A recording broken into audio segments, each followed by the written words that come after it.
কোনোভাবেই সেনাবাহিনীর বিরুদ্ধে ছাত্রদেরকে মুখোমুখি দাঁড় করানোর যে পায়তারা চলছে এই ফাঁদে আপনারা পা দেবেন না।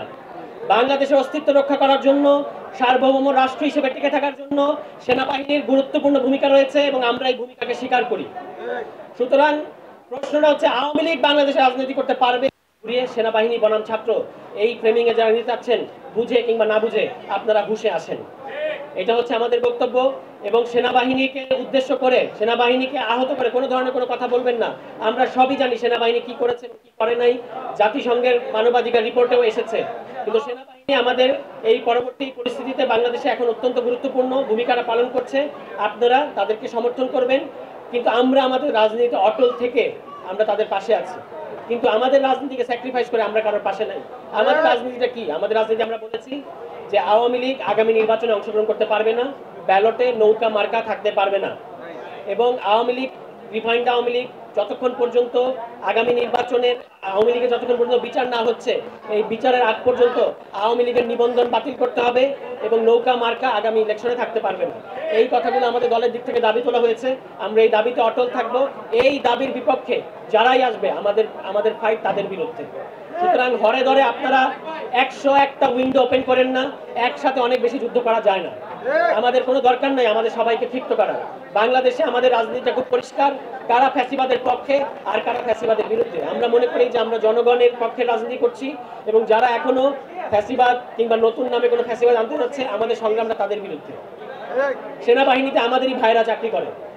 আপনার সাথে তার পার্থক্য হচ্ছে তারা উর্দি পড়ে এবং আপনি পড়েন না। একই দেশে আমাদেরকে থাকতে হবে, শান্তি নিয়ে থাকতে হবে। দয়া করে এখানে মিশর বানানোর চেষ্টা করবেন না, এখানে তিউনিসিয়া বানানোর চেষ্টা করবেন না, এটাকে আরব বসন্তের পরিণতির দিকে নেওয়ার চেষ্টা করবেন না। বাংলাদেশে খেয়াল রাখবেন, জুলাই মাসে কোনো বসন্ত ঘটে নাই, আরব বসন্ত ঘটে নাই। আরব বসন্তের পরিণতিও সুতরাং আমরা ডিজার্ভ করি না। এখানে মনসুন ঘটেছে, এখানে আপনারা বলেছেন এটা মনসুন রেভলিউশন। সুতরাং এই মনসুনে থাকেন, মনসুনের পরিণতি আর আরব স্প্রিং এর পরিণতি একই রকম হবে না। এই জিনিসগুলো মাথায় রেখে আমাদেরকে রাজনীতি করতে হবে এবং মনে রাখতে হবে যে মব অ্যাক্টিভিজম এবং রাজনীতির মধ্যে সুস্পষ্ট পার্থক্য আছে। সুশৃঙ্খলভাবে থেকে আমাদের সাংগঠনিক শক্তি আমাদেরকে দেখিয়ে যেতে হবে, নিজেদের দাবিতে অটল থাকতে হবে। শেষ পর্যন্ত জনগণ ফয়সালা করবে কারা ঠিক পথে আছে। সুতরাং জনগণকে আলটিমেট রায়দাতা হিসেবে আপনাদেরকে মেনে নিয়ে রাজনীতি করতে হবে। এখান থেকে ওখান থেকে যে ধরনের উস্কানিগুলো আসে, যে ধরনের তাৎক্ষণিক উত্তেজনাগুলো আসে, এই তাৎক্ষণিক উত্তেজনাগুলো আপনাদেরকে দূরে সরিয়ে, বুদবুদগুলোকে দূরে সরিয়ে তারপর রাজনীতি করার কথা ভাবতে হবে। এই বলে আমি আমার বক্তব্য শেষ করছি। আমাদের কিন্তু রাজনীতিটা মাত্র শুরু। মাত্র আমরা দল হিসেবে আত্মপ্রকাশ করেছি, এখন আতুর ঘরে আছি।